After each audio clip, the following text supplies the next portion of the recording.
Howdy everyone, welcome back to Huckleberry Soaps. I'm David Orion, and today I am beginning a new series that I want to try called the 100% series.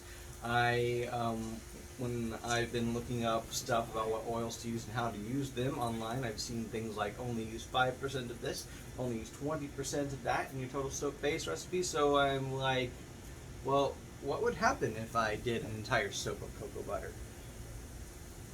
What would happen if I did an entire soap of safflower oil? Well, I'm going to find out. And this is totally not a way of getting rid of oils that I bought that I don't plan on using anymore. No, definitely not. No. Honestly, it is kind of a convenient way to do that because my first custom soap base that I made was like 6 ingredients, maybe 7.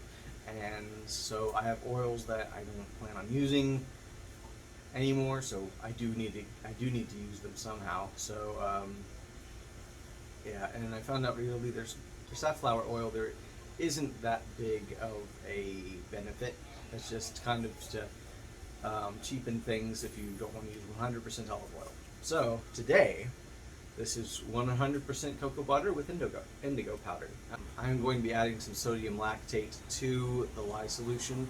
The lye solutions are very small, very tiny, and I'm not actually going to use my stick blender. I am just going to use a whisk because it's a very small amount. It shouldn't take that much longer, should it? Hopefully, maybe not. Experiments, science, yes.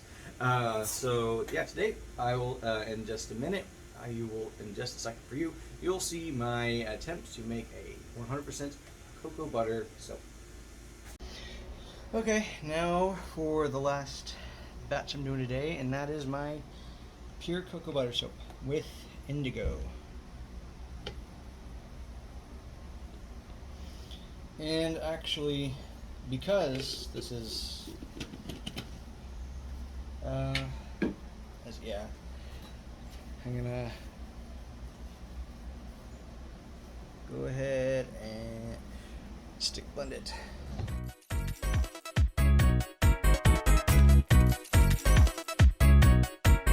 Don't stop. Don't stop. Don't stop. Don't stop. Don't stop.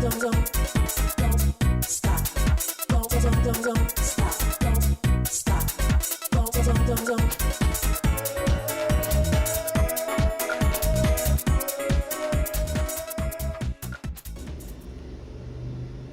Yeah, I think it is good.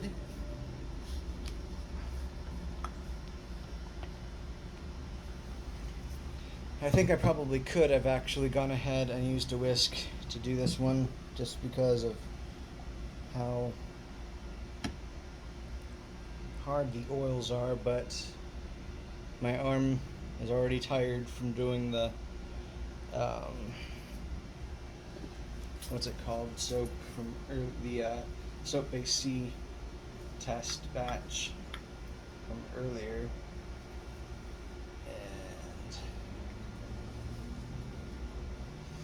yeah, this soap smells really good, and I haven't added anything to it. It's unrefined cocoa butter, so it has that chocolatey smell to it, and I can see why people want to use the unrefined, which I have. Actually, there's a little bit of unrefined in there just because I needed like 1 more gram, and so I used 1 gram of the unrefined because I don't think that has any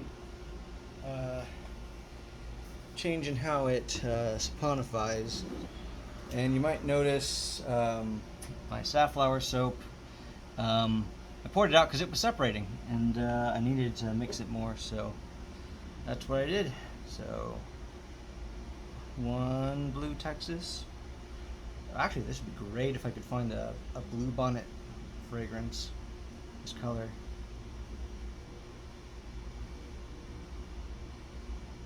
I'm sure there is one, I just haven't looked for it.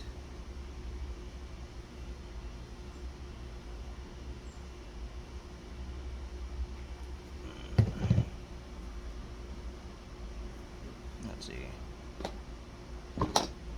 I'm gonna have to get it like a tray or something to take this in because it's, yeah, it's not going anywhere. Yeah. Oh well, it will come out. I'll clean. I'll clean all this up in a minute. But yeah, I will bring you back once it's time to unmold it. And now time to check out my 100% cocoa butter soap. So we're gonna. This one's looks like to be the best one. So, oh yeah, this one is definitely hard. Oh wow, that came out nice. Look how. Take a second to just appreciate how perfect that came out. Like every single shape is on point, and it's hard. There's an interesting effect though. I'm not sure what caused it, but there's a kind of a ombre effect going on right there, and it's only on that side. Interesting. I don't like how the indigo powder made it totally gray though. Maybe that's just part of, maybe I needed to put more in. Because all I did was, this was 100% cocoa butter and indigo powder for some coloring. Maybe I should do an infusion of it and not put in the actual powder itself. There's a bit of an area where there's just a clump of indigo powder that I didn't break up too well. But yeah, just look at how well that keeps its shape. I'm amazed. It's not sticky. It's hard. It just worked out well. It's glittery for some reason. I don't know why. I didn't put any mica in there.